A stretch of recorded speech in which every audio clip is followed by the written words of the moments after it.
Hi, Dave.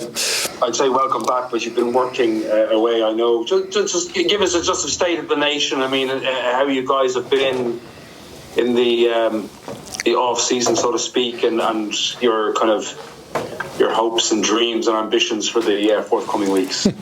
Yeah, we look. Everyone had another week off, which probably wasn't needed in terms of the recentness of the last week off at the end of that 13-game block, but it was pretty important in terms of giving guys a chance to refresh, to prepare for this next block to come, which could be fairly meaty. So we had a week off for the guys, training week last week, and started to focus on the Lions from probably Thursday of last week, and then into the normal rhythm of a game week this week. So as I said, it's more refreshing and getting content into the players with a view of looking forwards. We've probably already had the reflection on the first half of the season and tried to make some improvements on that. So it's setting ourselves up for these next games, and particularly this block, big South African team, be a very physical encounter into an away trip to Benetton, a away trip to Po, and hopefully something else after that. So there's some big things to come. Do you expect? I mean, just the talk down south is kind of, especially with the home advantage and just the way they come out of Currie Cup and everything. Do you expect that to happen this year again? The South African teams kind of making a late dart over the final kind of 2 or 3 fences, Cheltenham style, to kind of make it really interesting at the end? Look, I think they'll be in the mix. Certainly, 2 or 3 of them. I think they'll definitely be in the mix at the end. I think they've got too much quality not to be at this point. I think they're familiar with the competition, and obviously the games that they have at home are great opportunities for them against travelling teams over there. So look, I expect them to be in the mix, and obviously having a deep look into the Lions and some of them personnel-wise, some of the things they're doing well this season. I think the outside world will be expecting us to get the job done this weekend, but we're really aware of how big a challenge that is for us, even though it's the first game on their trip and we're at home. So look, I think nothing can be taken for granted, and I think they'll be strong, similarly to last year. Great. And just finally, you seem to have a kind of a few bodies kind of coming back into business for this week. Obviously, there's a couple of your back threes are about a month or so away, maybe hopefully towards proposed playoffs, but that's kind of, you're looking healthy enough squad-wise? Yeah, we are. It's good timing. We sort of felt, post this the Scarlets game recently, we knew we'd have some projections for guys getting back. And as you said, around the back three, we've had a huge run of injuries in that position. We probably started the season thinking maybe we've, got 1 or 2 too many in terms of giving guys opportunity. But actually, it's been a blessing in terms of the attrition we've had there around that position group. So, Diarmuid Kilgallen coming back in, Shane Jennings is back up and running. Other guys making progress there in the background as well. So, that'll help us. John Porch isn't far away.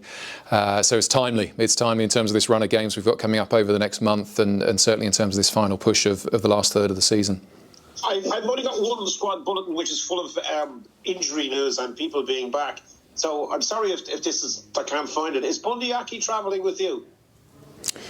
So we're at home this week. So Bundee and Finlay, all the national players, will have this week off in terms of recovery from the Six Nations. So Bundee and Finlay have actually been in the building today just for medical checkups and just to touch base. But they've got a week's leave this week and a little bit of rehab, and then they'll be back with us from next week onwards. So in theory, they'll be on the ground from our Benetton week onwards. But obviously, we'll have a check on them physically and mentally and see how they're trekking and who's going to be ready for that. Right, and then quite excitingly, the league is concertinaed as far as you're concerned.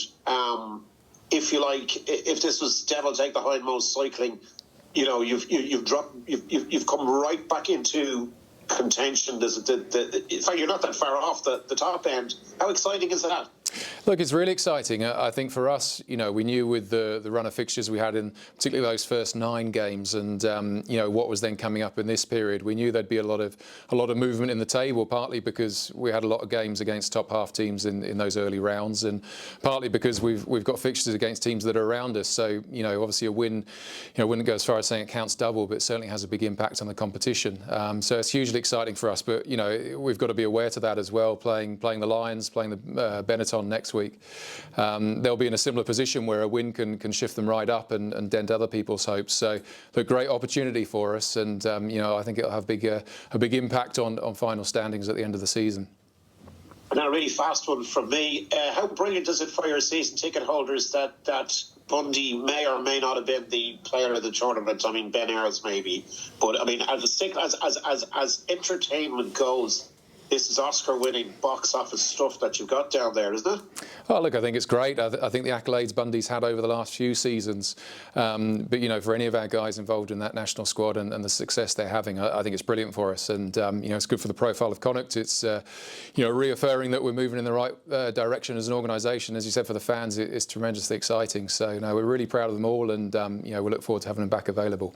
Bundee and Finlay are off this week, Pete, and then they're back. If you had to make a choice for Bundee, is it Benetton or Poe?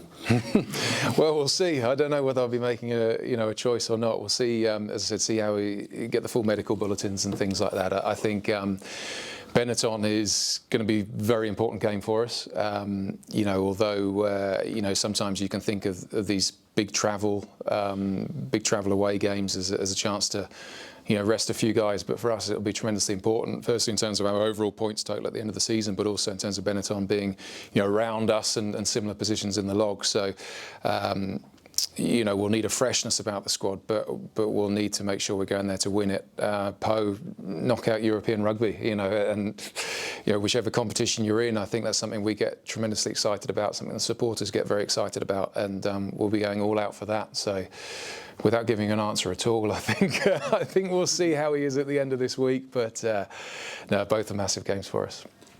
He would be very important coming back. I suppose you'd love to have him for this week. It's a must-win game. I suppose the home games all are now.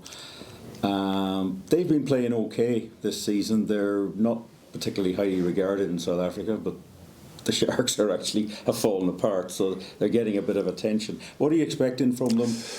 Yeah, I'm expecting a massive challenge, and you know, I think coaches often talk up the opposition to try and focus minds and sort of show respect, but genuinely looking at the Lions, you know, the outside world would be saying it's a bonus point win for us. It has to be, and nothing else. You know, anything else would be a disappointment, and it would be.